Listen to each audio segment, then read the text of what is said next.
I want to welcome everybody to the City of Peoria and the Project Cities program kickoff. This is always such a pleasure of ours, and it's such a highlight.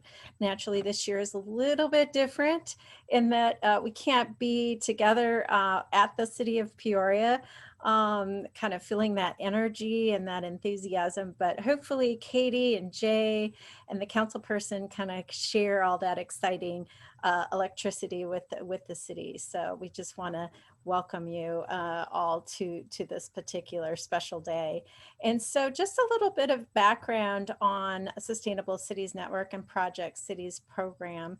So the goal of Project Cities is really twofold. It's about improving the quality of life for our local residents, in particular with our city partners, and kind of bringing together the cross-disciplinary collaboration that and some of the research-backed solutions that we feel we can lend to these really complex municipal sustainability challenges. And second, the program really adds value, we hope, to the ASU student learning experience by providing you as students with these kind of real-world challenges. I think it's one thing to learn things out of books and through discussions and lectures. It's a totally different circumstance when you're able to apply what you're learning, learn that, sometimes we don't have all the data and all the information we need in order to make informed decisions. And we also have to be creative and learn about all the different types of limitations and opportunities that exist with our cities. Peoria's been a tremendous partner with us over the last year, and so we're really, really excited about what this particular year lends, I think, to the classes and the students. Project Cities is actually under the umbrella of the Sustainable Cities Network. And for those of you that aren't familiar, it is an education and outreach program that started under what was the Julianne Wrigley Global Institute of Sustainability, is now the Julianne Wrigley Global Futures Laboratory. And then we also have the Global Institute of Sustainability and Innovation. So it's quite a mouthful. We're transitioning into a much bigger and bolder organization, which is really exciting.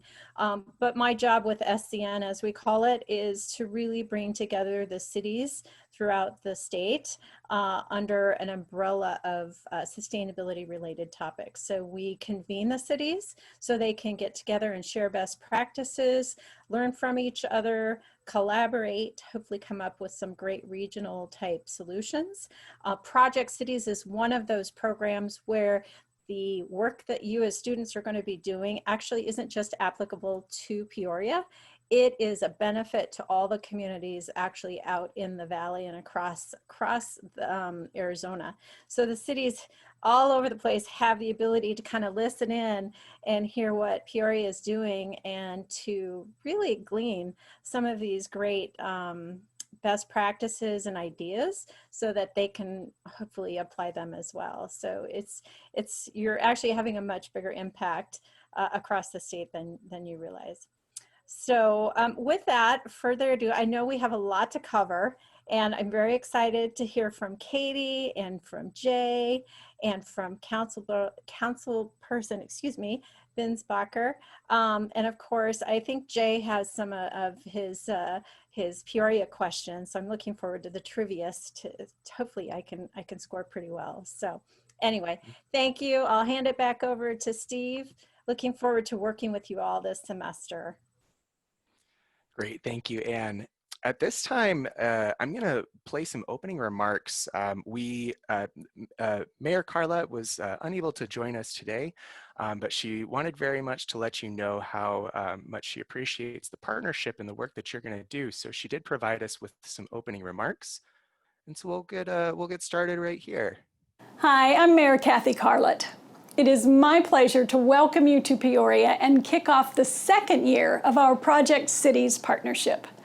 Last year, Peoria was proud to work alongside ASU students to better understand topics such as critical water resources, transit, placemaking, and smart city technologies.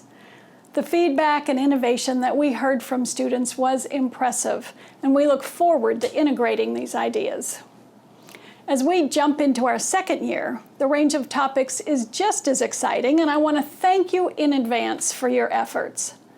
Over the next several months, our collaboration will shine a light on a variety of complex topics such as sustainable waste management, urban forestry, visioning for our P83 district. The city of Peoria is only halfway built out, and as we continue to grow in this unique time, we need the mindset of the most innovative university in the country to help us create our finest future. I encourage you to think big and explore every possibility. And as you get started, though, I ask you to remember one important detail. The projects that you'll be working on are far bigger than all of us in this room. These projects are about a community filled with a diverse population that deserves the very best from the city they call home. Your contributions will touch their lives and the lives of the generations to follow. On behalf of the entire Peoria City Council, thank you for your efforts, for your enthusiasm, and your commitment to innovation for the benefit of the current and future residents of Peoria. Thank you. She wasn't able to join us here today, but she did send her regards.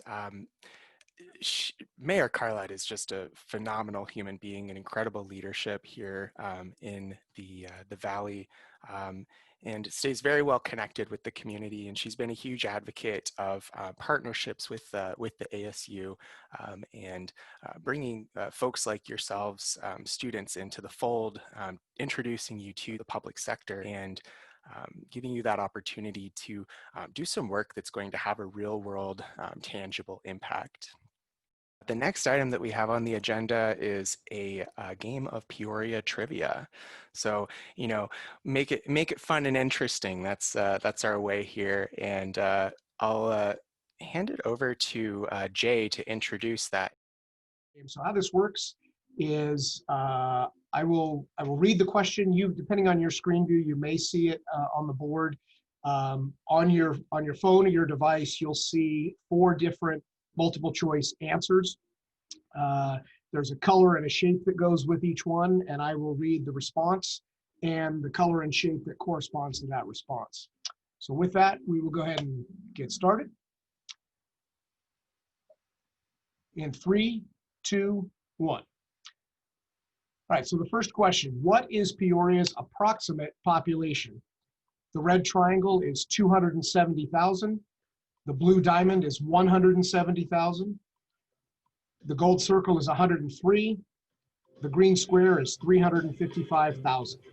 So choose the color that corresponds with the answer you believe. All right, 7 of you got that right. Our approximate population is 170,000. Quick view of the scoreboard. Going West is killing it. Good job, Going West. All right, next question. What well-known lake is found within the city of Peoria? Is it red triangle, Loch Ness; blue diamond, Emerson Lake and Palmer; gold circle, Lake Pleasant; green square, Bartlett Lake? All right, so 13 of you got that right. The gold circle was the right answer. That's Lake Pleasant. Go West is still killing it with Claire in a close second. All right, next question. Who is the mayor of Peoria? Red triangle, John Giles. Blue diamond, John Mayer. Gold circle, Kathy Carlett. Green square, Mayor McCheese.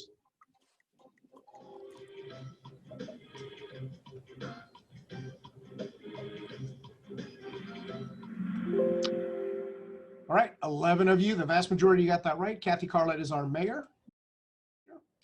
Go West, still in the lead. All right, next question. When was Peoria incorporated? The red answer is 1912. The blue answer is 1972. The gold answer is 1954. And the green answer is it has yet to be determined.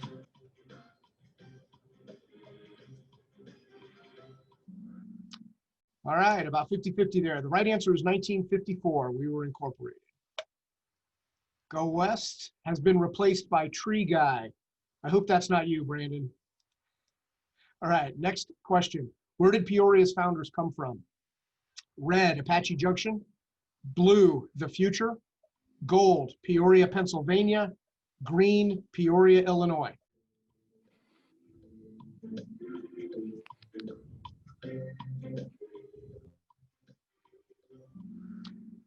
All right, 12 of you, most of you got that right. Our founders came from Peoria, Illinois, and we are often confused with them, which is inexplicable and irreparable. All right, Tree Guy, still out in the lead. Next question. What is the name of Peoria's newest, soon-to-be-opened community park?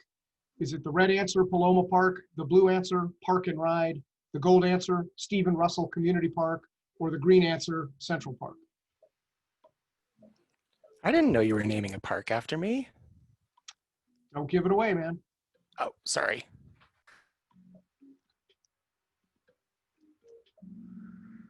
Sorry, it is not Stephen Russell Community Park, but 12 of you knew it was Paloma Park. Great job. Let's see who's killing it now. Tree Guy remains out in the lead. Next question, how many parks are there in Peoria? Red, there are no parks. Blue, 34 parks. Gold, all the parks are in Peoria. Green, 98.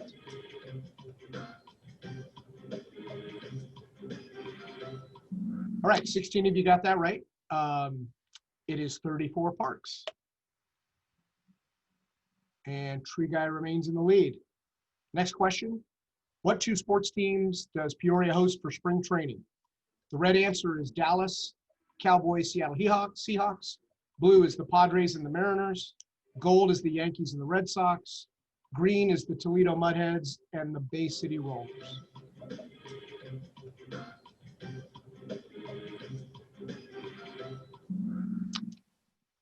All right, 10 of you got that right. It is the Padres and the Mariners. Checking the scoreboard, Tree Guy remains out in the lead. Next question. How large is the city of Peoria's workforce? Is it the red answer, 6 feet 2 inches? The blue answer, approximately 1,200.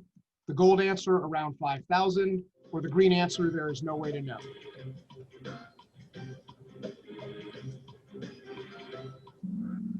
All right, a split response. The answer is approximately 1,200. So 5 of you got that right. That is our workforce. Tree Guy has been misplaced by Go West, who takes over the lead again. All right, next question. Who is Jay Davis? Chief of Staff, an ASU Sun Devil alum, the community liaison, or all of the above?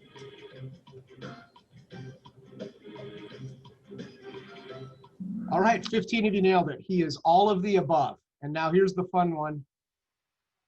Tree Guy, you're back in the lead. Who is Steve Russell?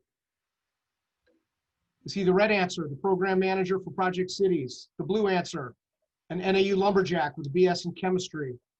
Is he the gold answer, the U of A Wildcat alum with an MS in atmospheric sciences? Or green, a longtime Peoria resident?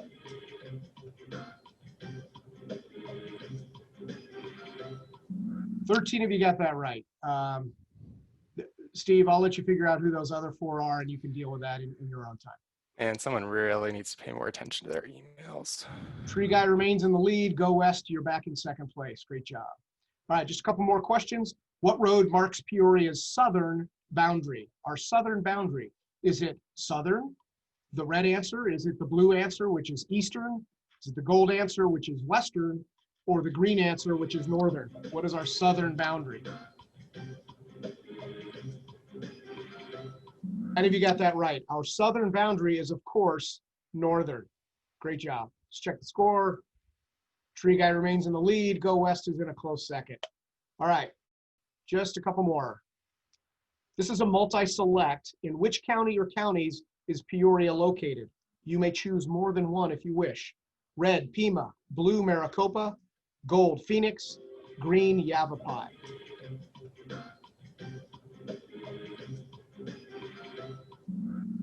All right, we are actually in Maricopa and Yavapai, so if you answered either of those or both, you got the right answer. Steve, I hope you're the one that answered Phoenix and nobody else actually thinks Phoenix is a county. Nose goes.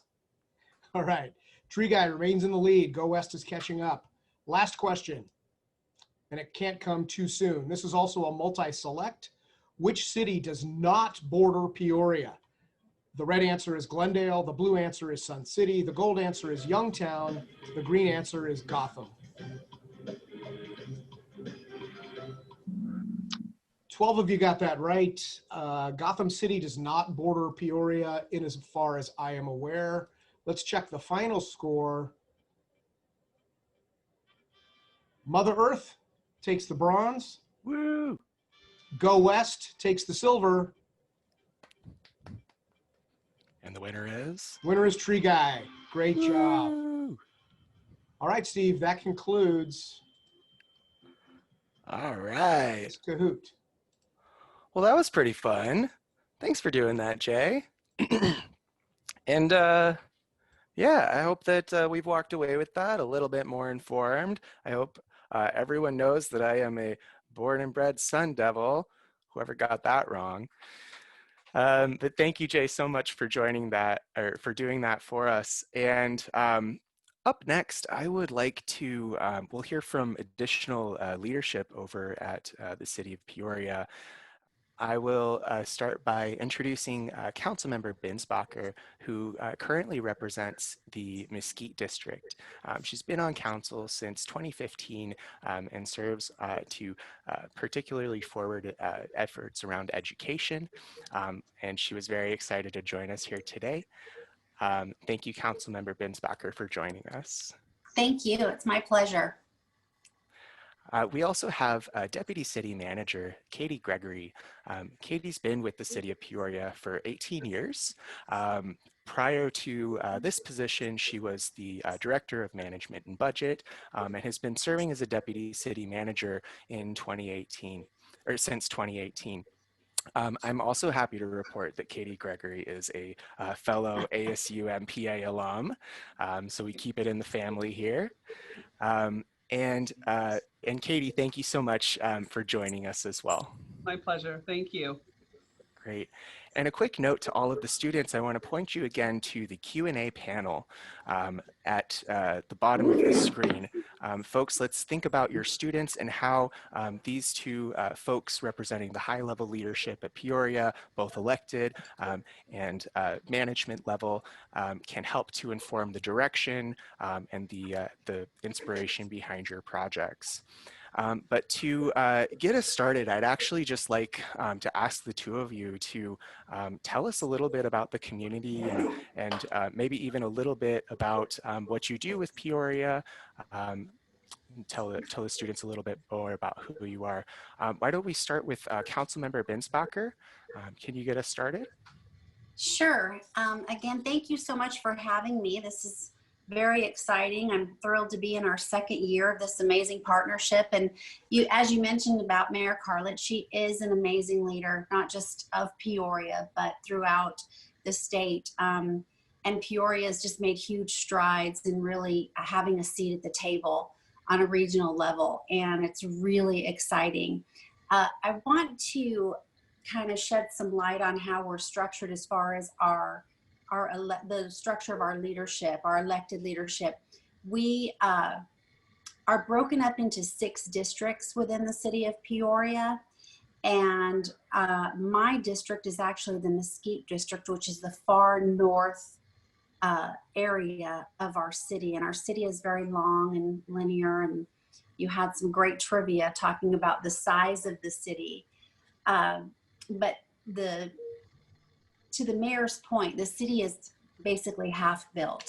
The 5 other districts south of the Mesquite district, literally we could put those inside of the Mesquite district alone. It's so vast. And it's really exciting because it's actually, it's a blank canvas. And it's the future of Peoria. And so the opportunity is endless. But with that comes a tremendous amount of responsibility because we want to get it right. And, when, again, the mayor was in her opening remarks talking about how important these projects are and what they mean, how they're bigger than all of us, they really, truly are. And one of the things that we pride ourselves on as elected leaders in Peoria is though we're a significant city and a large city and growing, we really pride ourselves on maintaining a very small city-like feel, in that we're very connected and accessible to our constituents. And so they feel like they have the ear of their elected representatives. And we work cohesively very well to make sure that we provide that kind of service to our constituents, to the citizens of our community. So when we talk about any of the projects that impact the future of Peoria or development in Peoria, we do that with the needs and the wants and the desires of the citizens. And everything is a public process where we get input from what they want and what they need. And these are people not only that we represent, but that we send our kids to school with these folks. We see them in the grocery store, and we see them at our parks. And so I am always hearing from a very engaged body of constituents what's important to them. And I would bet to say that my constituents in the Mesquite district and through other districts in Peoria are some of the most engaged citizens in the state. And I think the reason for that is because of all the excitement. They feel like they're part of something, like they're growing a city, and want to, share their experiences from what's happened in other parts of the country that they're all from. There is so much diversity, but I just can't stress enough how it truly is bigger than all of us. And it's about people, and it's about generations to come, and building a city that is prepared to serve those generations for many, many years. So again, just trying to give you all an idea of the structure and what's important to us as elected leaders in representing the constituents that we serve, the folks that put us here. We're truly their voice. Great, thank you for sharing that. And I'll definitely echo what you said about the engaged population. We've seen your residents really come forward to be a part of not just the process here, but also if I don't know that any of the folks in the audience have ever been to one of your council meetings, but you have a long public comment session. Mm-hmm. People really care about what's going on in the community in Peoria, and it is very refreshing to see that. It is. Great, thank you. Katie? Yeah, thank you for the opportunity. My name is Katie Gregory. I'm Deputy City Manager here at City of Peoria, and the primary functions that I oversee really are our development, our city's development right now, and our economic development. So those areas keep us very busy, as you heard earlier in the Kahoot, and as we talked about, is that Peoria is growing and growing quickly. So it's important for us to have strong policies in place for how we want to see development go in Peoria, for how we can, to Councilmember Binsbacher's point, how we can ensure that the interests of our citizens, where they come from, what their values are, what they think is important, are echoed in the way that we develop our community and create a quality of life that they can enjoy. So that's what's really drives us here at Peoria, is our citizens and their desires, and how that then translates into policy direction, and then how we as staff then work on that policy direction to try to implement, whether it's building new facilities, building new parks, whether it's how we direct growth in the community, our balance between residential and commercial development, our ability to connect all of our major destinations in the city in a way that people want to be connected. We are a, like all of the valley, we're very transportation dependent, car dependent in the Phoenix area. And we know we have citizens that come from places that it looks a little different. And so we want to find ways to help people engage with their community, engage with their neighborhoods in ways that are a little bit different than just getting in their car and driving to a point A, then getting back in their car and driving home. So we look for those opportunities. We look for those connections in our area. We also, are a city that's very on the cusp, I'll say, of some really strong economic development, meaning if you look around the landscape of the metro area, and many of you probably have many of you have probably been in Tempe or spent time in Tempe. You see kind of what the Tempe flavor is. You may spend time on the east side or in downtown Phoenix or North Scottsdale. You know, every community sort of has its own characteristics that define who they are, and they're known for that. That's over time, that's what they become known for. So to the point of being kind of part of this legacy building, we're hoping as students you can come in and be part of the legacy building of Peoria.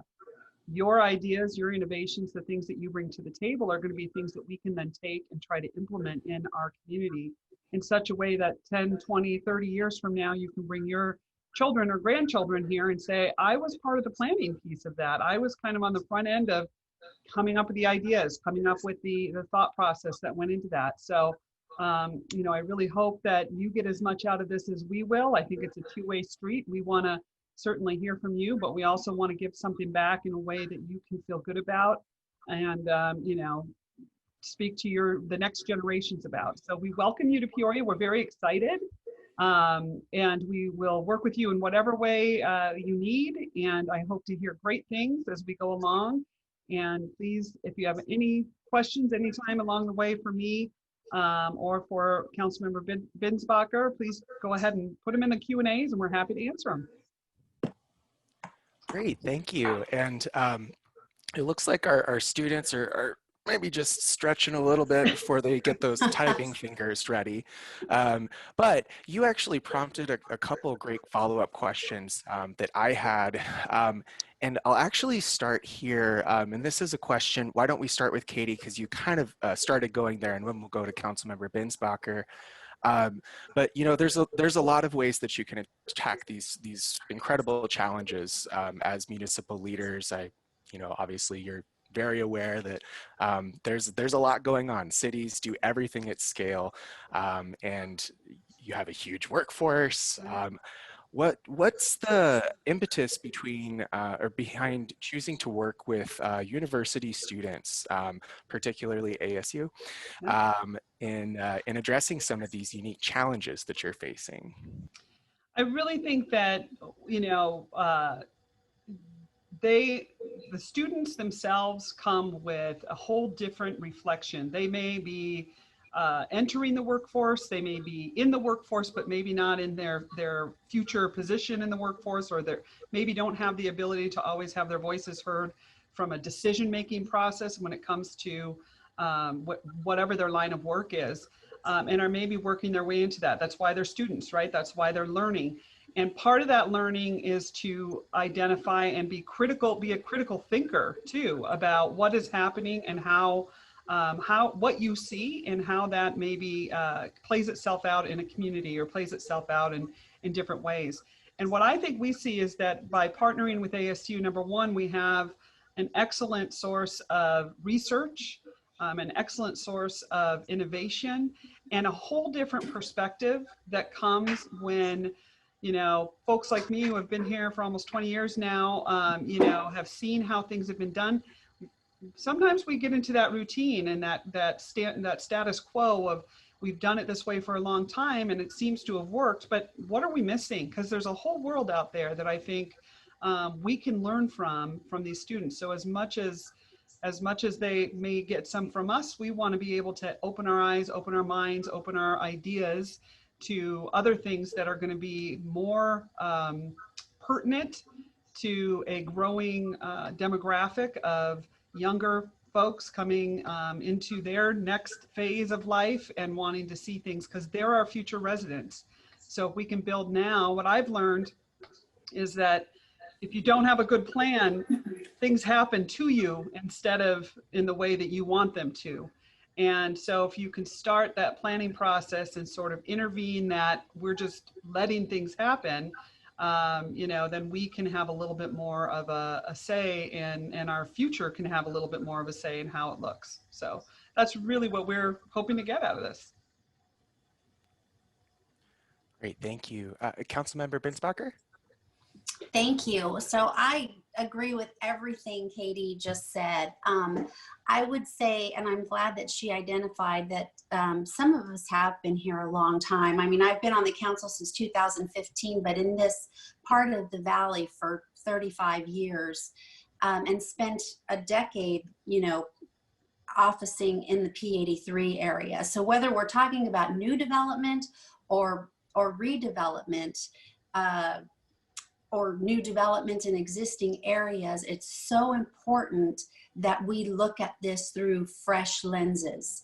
And that's what working and partnering with students and the next generation offers us.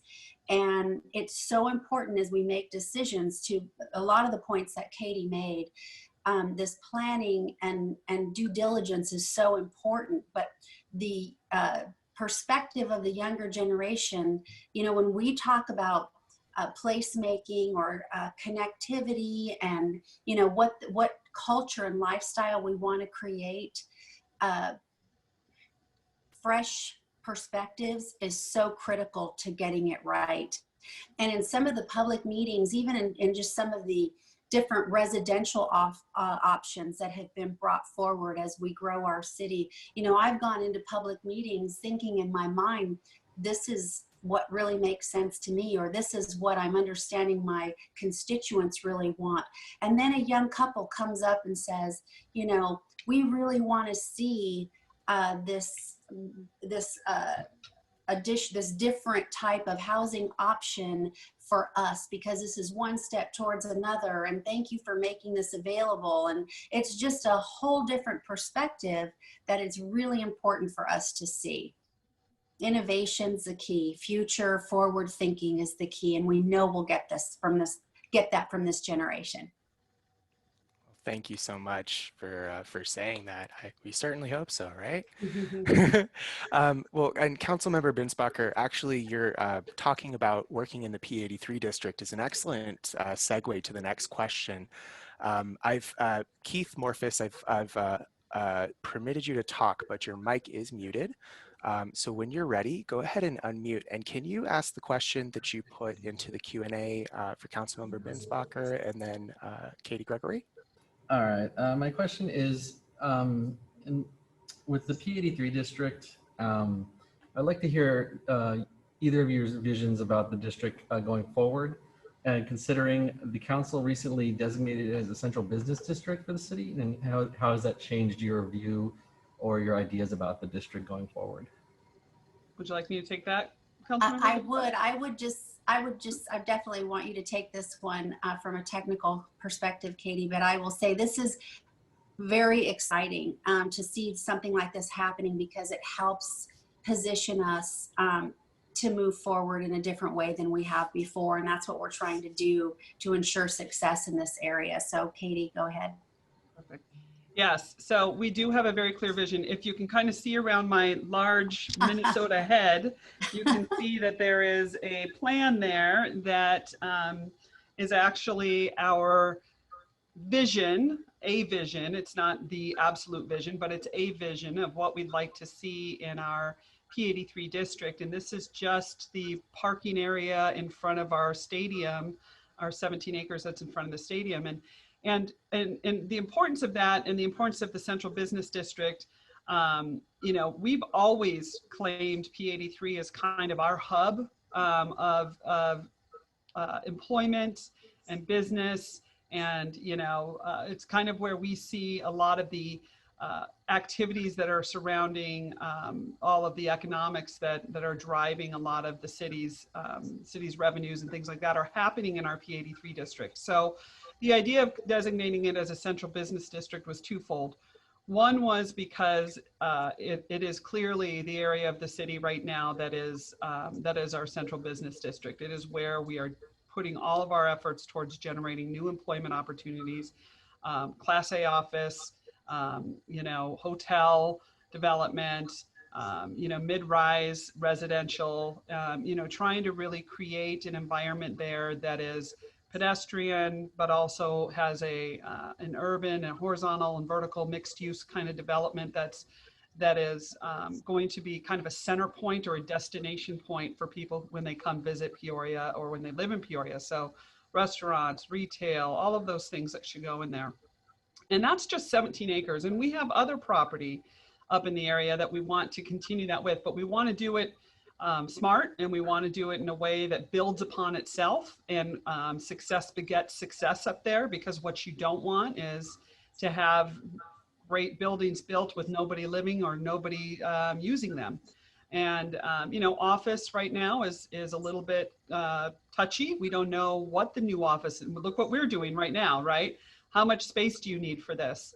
And in the future, is there going to be a need for space? But the designation for Central Business District gave us kind of that identifier that that is our central business district. The other thing it did is that from an economic development standpoint, the state of Arizona has very few economic development tools that cities can use when it comes to, maybe you've heard this term before, incentivizing development. So when you have the opportunity to bring in a major developer or a major employer, in our case, we're really focused on trying to get some major employers to come to Peoria, then you don't have a lot of tools in our toolbox. And by designating that area as a central business district, we open ourselves up for one key tool, which is called the government property lease excise tax. So if we can use that tool, and if it makes sense for the development that we're working on, we'd like to have the opportunity to use that. That's just a statutory requirement that we had to fulfill in order to be able to have that tool available to us. So we did that as well. So it's kind of twofold. And our vision, as you can see behind me, that's one version of the vision, and that's one property or one parcel that we're looking to develop among many in the area. So I hope that answered your question, Keith. Great, thank you both. And today is just the day of great transitions. So Hussein Farwa, I am turning on your audio now. When ready, go ahead and unmute. And can you pose the question you put in the Q&A? Hello, everyone. So I'm interested to know about the economic activities the city would be entertaining. So my question is that what type of businesses and industries the city of Peoria will be most supportive of? Great. I think that's a great question. We have been given pretty clear council direction that, as I mentioned before, that that employment is very important. High wage jobs that can create, you know, some ability for people to live, work, play, recreate, enjoy Peoria. So we want people to live here and work here. So the employment's very important. When I talk about employment, there's a lot of categories that fall in that, and the industry types that you're looking for. So we're looking for all of anything in the high-tech manufacturing, technology, innovation space, any of those areas.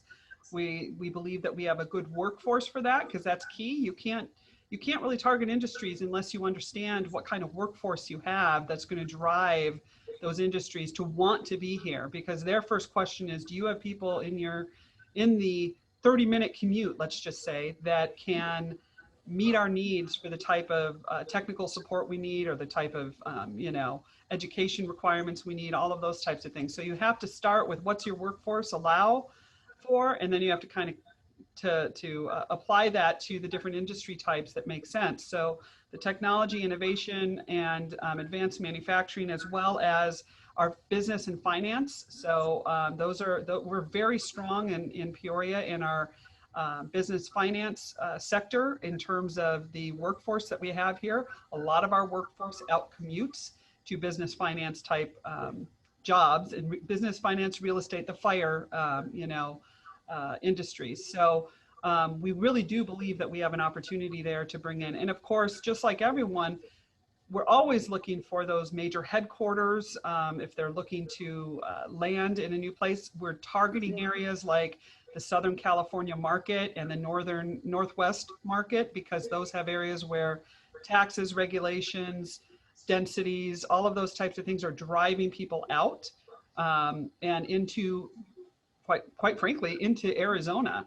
And so we have a lot of immigration that's occurring into Arizona that is coming from those areas that are either companies looking to relocate, companies looking to expand their footprint, realizing as part of this COVID era that to have multiple locations might be better, smaller, but multiple locations. So you're not all concentrated in one area.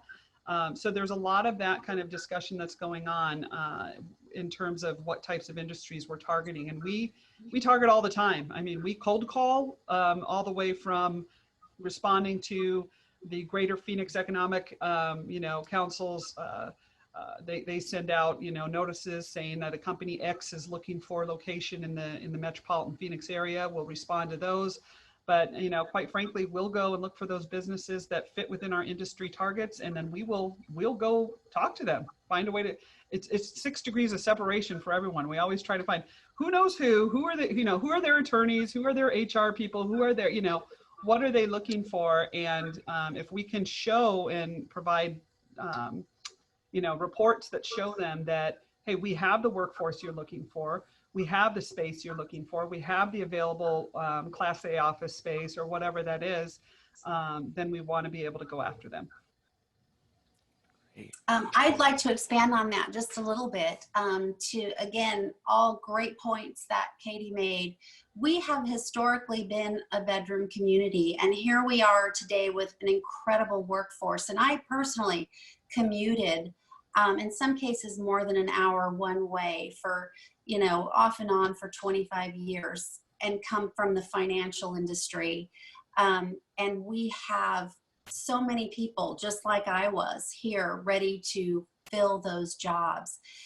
Another key, I think, point that we make in the sales effort, if you will, that Katie just described, when we're out there telling our story and who we are and what we have to offer, our quality of life and the lifestyle that people can live here in Peoria is so important to quality employers. And again, to her point, we want to bring head of household jobs here, and we want to create quality jobs that will keep people close to home, improving their quality of life so they don't have that hour commute and can be close to after school activities and nighttime activities. And, again, that's why we, have a park coming like Paloma Park that is amazing and will enhance the surrounding communities in a tremendous way. But another thing that will contribute to that is keeping people close to home, and that means bringing quality jobs. It also, I have kids that have graduated from college and a couple yet to graduated from high school, and the mayor can relate to this too and has many, many times. We want to keep the next generation here. We want to create a situation where there's multiple generations staying in our city and enjoying that porch time with their grandparents. That's going away because people have to travel either to other parts of the valley or other parts of the country for those quality jobs. Again, the potential here in Peoria is tremendous. Wonderful. Well, thank you so much for sharing that. Quick note to students. Again, we have high-level leadership here. We've been getting some great questions for you, but I just want to prod again, everyone. Throw us some more questions. We've still got about 25 minutes left in this session, particularly questions to kind of help get you pointed in the right direction at like a vision level, that kind of high level thinking. So with that, we had a question that got upvoted, I think 6 times from Paige Anglin. So this one is hot commodity here. Paige, I am activating your audio. Go ahead and unmute, and can you pose your question when you're ready? Yeah, so I'm on the group that's working on the urban forestry plan for Peoria. And my question is, it was said earlier that Peoria has room to double in size. What kinds of sustainable planning initiatives have been put into place to ensure responsible growth on undeveloped desert areas? So some examples of that being like multi-use zoning, growing upward versus outward, and other stuff like that. Great. Councilmember Bensbacher, do you want to start us off? I would say, this is ongoing. This never ends as far as planning for a sustainable future. And I'm going to reference our general plan and some of the things that we're doing to update our general plan and the community engagement, the public process that we've gone through to get public input to support the changes that we've made to that general plan. And then, to segue to Katie from a technical perspective, the wealth of knowledge and expertise. I mean, we have so many subject matter experts. We're very blessed here in Peoria to have an array of professionals that are able to lead us in the right direction for the future of Peoria. Yeah, and I mean, I may not be, well, I know that I have plenty of people who are on this call who could answer this question as well, but I will say that what are some of the things that we're doing? Let me get down to some brass tacks of things that we're doing. You know, we are currently working on a plan to ensure that we can get reclaimed water to our northern part of the city to provide an alternate source for landscaping and other types of uses. So we have a plan to try to apply, you know, to get the reclaimed water to places where it doesn't exist today. We have a portion of the city in the south and a portion of the city in the north where it already exists, but we want to expand that footprint. So that's one really key sustainable use and we think responsible use that all cities should be looking at in the desert. Another idea that another item that we're focusing on right now is that northern area planning. We're looking at our trail system and we're looking at how can we ensure that we have all the right connections in the northern part of the city, whether it's between whether it's for recreational purposes or if it's whether it's truly for ensuring that we have access to our commercial centers and food areas and things like that, so that individuals that are looking for biking and hiking and you know those types of things have the ability to transverse those areas without running into what inevitably happens sometimes is, you know, the trail just ends, right? There doesn't go anywhere. It just kind of goes to an end and turns around, or it hits a private area that really isn't public space. Or and the beauty of Peoria too is because of what we have two major rivers that go north and south, the New River and the Agua Fria River, and we have the Cap Canal that cuts across our northern part of the city as well. So we have an east-west transverse, we have some north-south transverses that we can work with, and that's pretty great. We've got an amazing recycling program. We actually run our trash and recycling program at the lowest price point in the entire valley. Our residential program. So, you know, we want to be able to continue to offer those services and to continue to provide them at that price point, or at a, you know, at a very good price point comparatively to our other valley cities. And I know one of the options that you guys are going to be talking about, one of your groups is going to be talking about the, it's the waste system, right? It's the trying to kind of look at our overall waste system and what we can do for sustainable waste. So I think that there's lots of opportunities still. Xeriscaping, all of our you know, our campus, we've xeriscaped, you know, we've tried to do we've put what we call project gardens together. So individuals who are interested in doing that with theirs could come and look at ours and get some ideas of the different type of plants that do well in a desert environment. So, you know, we've put a lot of things in place. We have a whole educational and outreach program that we have with our sustainability. So I think there are a number of things that we do and continue to do and try to just ingrain in our daily operations that we probably don't even think about anymore. They're probably just part of what we do and who we are. It's just, you know, I can't think of all of them off the top of my head, but you know, it's been a key piece for Peoria for quite some time, and we've dedicated staff and resources to that over the years as well to ensure that we continue that. I would add to that our Sonoran Preservation Program, right. We also, the incentives that we offer to our customers that landscape responsibly, developers are starting to really understand that to come to Peoria and develop, they know that there's going to be a significant open space requirement so that we're preserving the beauty of the Sonoran Desert out in our area as we continue to grow. Yes, absolutely. It's some really beautiful, just open desert landscape y'all got out there. Quite a treasure. So in a minute, I'm going to make a big topical pivot, and we're going to start talking about the pandemic. Can you believe that we made it 1 hour into a Zoom call without talking about COVID-19 once? Wow. I know, right? So before we make that pivot, though, we have another great question from Hassan Farwa. And I would love to, if you can correct me if I'm mispronouncing your name, but I'm going to turn your mic on now. And one question I'm going to ask you when you read your question, if you can just clarify which developments and plans you're talking to. But go ahead when you're ready. Hi, so you're pronouncing my name correct. Great, thanks.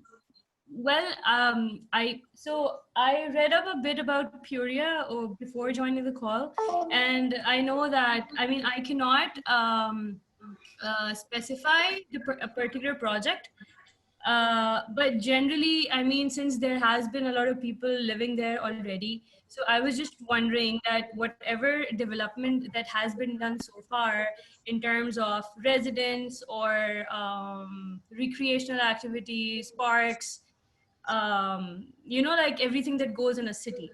So I was wondering how the residents are responding to all of this, and the plans, I mean, obviously, like the plans are shared with the public, right? So what is their response to all of that so far?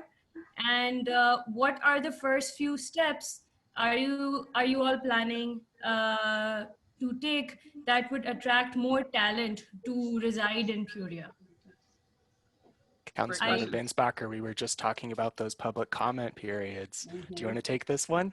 I will, if I'm understanding the question, a very broad question correctly, the process for growing and developing our city and what we do to attract people here. I go back to the quality of life.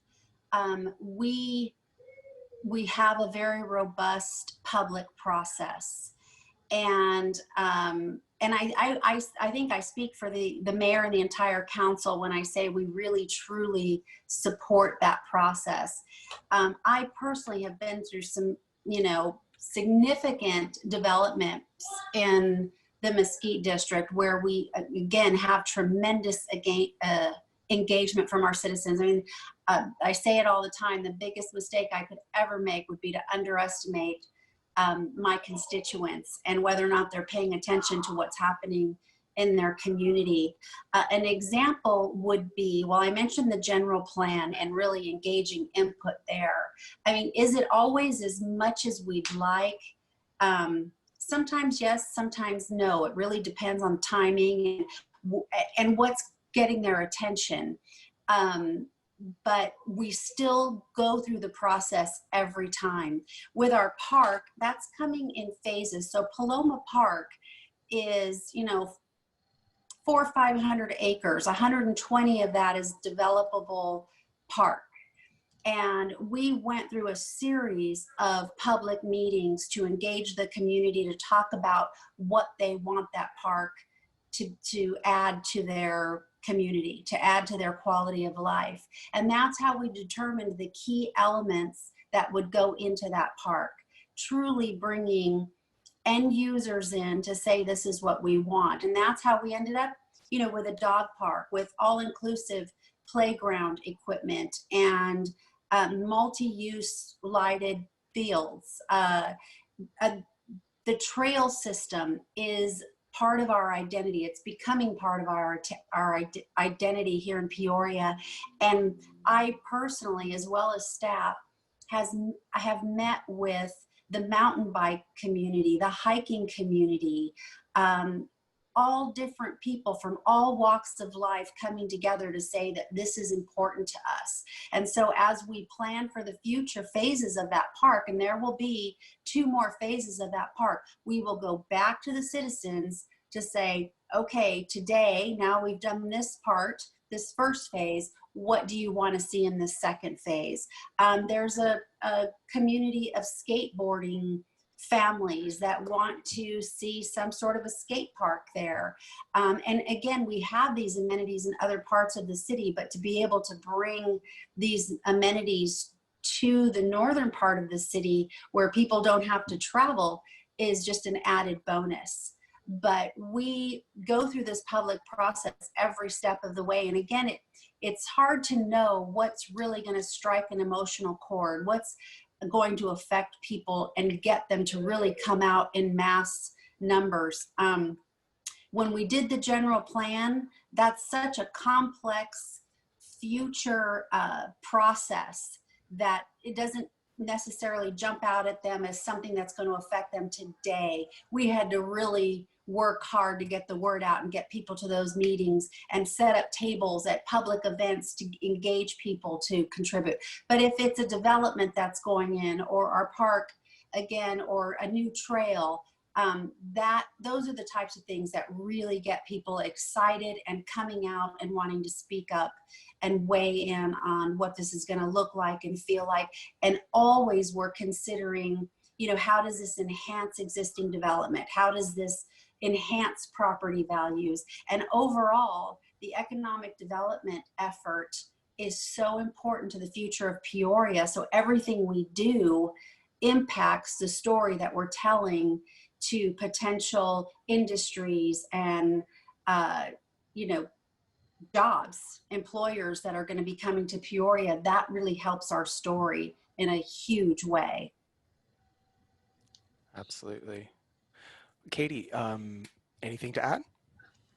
I think on the workforce side, I think that one of the key pillars of any city, that you can talk to any city in the Valley, and one of their pillars of economic development is that workforce, creating a workforce, or workforce development. And everybody does that pretty similarly, but then there's those that, have interesting sort of best practices out there. But some keys to that are things like, really looking at where the talent pools that already exist, we have a partnership with Maricopa County, Huntington University, and ASU. And through ASU, we actually have our ASU Peoria Forward, which is our entrepreneur and innovation, basically our collaboration to kind of look at our entrepreneur and innovation groups. Because what we have found, interestingly, in Peoria are things like, we have a lot of entrepreneurs in Peoria. We have a lot of folks that are looking to create businesses, create products, create things, and they need help getting their product, out into the public space, and they need help kind of working through the business plan side of it. And through ASU's partnership, we've been able to reach a ton of our at-home businesses. Some of them have been able to convert into brick and mortar. Some of them have been able to create that online presence and start actually creating their business. So we see a lot of success. And quite honestly, our workforce is, to Bridget's point, I assume our workforce, maybe assuming is wrong, but I assume the reason people live in Peoria is because they like the quality of life that Peoria provides. So now that they're here, and now that we know who they are, right now, what are the areas that we can grow within that? Whether we have mentors in Peoria, whether we have, C-suite executives living in Peoria, what are they looking to do? If we have C-suite executives living in Peoria, they're going to want to have maybe a presence in Peoria. So now but they're going to be looking for the workforce that can do that. So every city has a little different flavor to workforce development, but we all strive to create those partnerships, create those opportunities, and grow. Getting into our high schools, trying to grow students from the very beginning. If you want to stay in Peoria and be part of your multi-generational, Peorian, then what's it going to take? What do you need? What do our businesses need? What kind of talents are they looking for? And how do we bridge that gap for them? Great, thank you for that. Well, folks, it's time to talk about that thing. So COVID-19, my goodness, what an interesting time it is to be here, and especially in a position like yours. You all have had to make some really significant, abrupt and really drastic changes and adjustments to not only the workforce, but the service delivery to residents. You're looking at physical spaces, business impacts, what the community needs. And actually, 4 of the projects that we'll be working on this semester, as you likely already know, are related to the pandemic response. We got a question in here from Andres Garcia. I'm going to abstract it a little bit. Because one of the questions that we're looking at was the Safe Spaces project, where we're looking into physical spaces and looking at how we can make those spaces a little bit safer. Right. There's a particular facility, and I'll prompt Rhonda Humbles in a moment to talk maybe about the specific facility in question. But first, I'd love to ask the two of you, in regards to the COVID response, the pandemic response, and it can be just with a safe space or just anything. What's like one thing that has just jumped out at you as like an unexpected shift in the workplace, or some bump in the road that you had to deal with that maybe our students might not think of? I'm going to just jump in and share some information. I hope that this responds to your particular question, but it's so important that I say this and then let Katie jump in. But what I am so incredibly proud of our city and how we responded to COVID-19. I cannot stress that enough. I say that as a council member, as a citizen, longtime citizen, how incredible our leadership team has been, from our electeds to all of the leadership team and the support departments, all through the ranks in responding to COVID-19. Immediately, we were all taking phone calls with questions and people looking for direction from their city like they never have before. And we were all in it together. We were all learning together. We were all responding the best way we possibly could to help give people some direction and understanding and resources. And the true test of leadership is being able to adapt and pivot when needed. And I mean, I saw that happen so quickly and so effectively in Peoria. The business outreach, the human services support, and the partnerships and collaboration that were happening everywhere, all these plates spinning to meet the needs of our citizens, forming committees of our business owners to come together to tell us what they need and try to really tell us the key points and the hot topics and needs of our businesses so that we could respond appropriately. And Katie and the other deputy city managers under the leadership of our mayor and city manager, I mean, just put so many efforts into motion. It's hard to cover them all, certainly in a event like this, but there's a great story to tell, and I'm just really, really proud of what Peoria was able to accomplish. And the feedback that I have gotten from local businesses especially has just been overwhelming, and we're helping people survive through all of this. So Katie, I'll turn it over to you.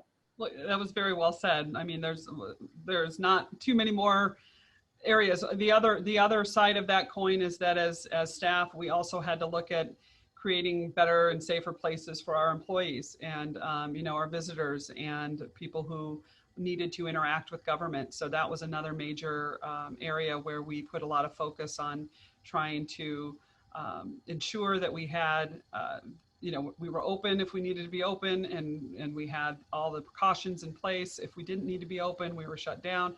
I will say, like any other business out there, probably our biggest pivot was going to a lot of the telecommuting, which all communities seem to have done. And that's tough when you don't have all the infrastructure in place to do that, because that's not traditionally how public service interacts with the public. But how we do our public engagement with our zoning cases and things like that is all now virtual. And, it comes with a learning curve on that as well. And it certainly comes with some infrastructure needed on our IT side to support it. So those were some pretty clear changes we had to make as well. Yeah, absolutely. And we just have a few minutes left, so I'm going to ask the rest of the questions here. I want to kind of interpret a little bit. We got a question from Jordan, and I'm going to interpret it a little bit. Can you tell us a little bit about how constituents' priorities and desires have changed during the pandemic? Yeah, I think, oh, go ahead, Bridget. Oh, no, I was going to say, I think, we have, from my perspective, I just see this through this electronic communications. One of the things that I know I loved about my job as a council member is the face-to-face communication with my constituents and being available to them. And we've tried to maintain that as much as we possibly can. But you hear from 100 times more people when they can post thoughts and perspectives on social media, and trying to maneuver through all of those different outlets and capture all of that information and respond appropriately, for me, has been the biggest change and the biggest challenge. And I feel like, we've really gotten a handle on it. And Katie made the point earlier when we talk about, office space and everything we've been talking about in Peoria for years and years, how we need more Class A office space and meeting space and event space. And here we are, as a result of this pandemic, having to look at things different than we ever have before. And so I think collectively we've operated with our glass half full and tried to look at all of the opportunities that exist today that didn't 6 months ago before all of this happened, and just respond in the best possible way and continue to make ourselves available. It's amazing though, you get so much more input electronically than you ever do standing in front of people. Some of that can be very, very challenging, but we're doing a great job of working through what the real issues are and being responsive. And all I would really add is, I think to that point, I mean, that's one of the projects we have, right? Is how are we communicating, how are we going to communicate on a go forward basis under this new kind of world that we're in. One of the projects is on how businesses have been impacted, and maybe what the public service space can do to help those businesses. Those are things we hear a lot about. And then also, what are some of the things that we need to be able to be, because not only as a public service agency, we also have to look at who are our most vulnerable in our population. Who in our population needs services that we would traditionally provide, that now they have barriers to access to those things because of COVID. And so how do you change the way that you provide those services? How do you reach a little further, or maybe pivot quite a bit of what you're doing to try to reach those populations? So, there's a lot of space in there to be kind of looked at, and we're looking to these students here to really kind of help us see maybe where our blind spots are and some of that, but also, or build upon some of the changes we've already made to try to address a new COVID world, or a new COVID environment, a post-pandemic environment. Wonderful, thank you. And we are at time, and this might be a huge challenge, but I'm wondering if you can respond briefly to, just because you so beautifully segued to it just now, Katie, this extra question that we have here about community values in Peoria in terms of inclusivity, and what measures we'll be taking to ensure social equity through these projects. And I'm giving you a huge challenge to answer this in one soundbite. Thoughts on that? I think, the first and only real thing is to listen, to get out there and listen and hear what those issues are, where they exist, what solutions are available, what has worked, how can we be better, how can we, and that we're always striving for that. I mean, as a city, we've always had that at the top of our sort of agenda, is to reflect the people that we represent. And so how do we do that in the best way, regardless of whether it's a post-pandemic environment or whether it's just an everyday picking up trash, or, you know, putting together a recreation program, any of those kinds of things is what do we need to do? How do we serve you, you know, in the best way? Is that short? Was that short enough? That's great. Councilmember Bensbacher? I would, well said, Katie. I would say, and I've said many times before, we're as successful as the partnerships that we form. We have to listen, and we're blessed with a very broad and diverse constituent base. And partnerships like this are what make it happen. Thank you. Wonderful. Well, thank you. I really appreciate, I know you can't hear it right now, but I'm asking everyone on the line to give you a round of applause. We really can't thank you enough for taking the time out of your day to speak with us. Oh, there's Jay. We got it. Thank you so much for taking the time out of your day to speak with us and to speak with these students and to just help make sure that we're all kind of pointed in the right direction and that we're ensuring these student projects do reflect the values of the city of Peoria. So Councilmember Bensbacher, Katie, thank you so much, both of you, for your time. This concludes that portion of the panel, but I just want to say thank you, and everyone, let's give them another inaudible round of applause. Thank you. Thanks so much. Go Devils.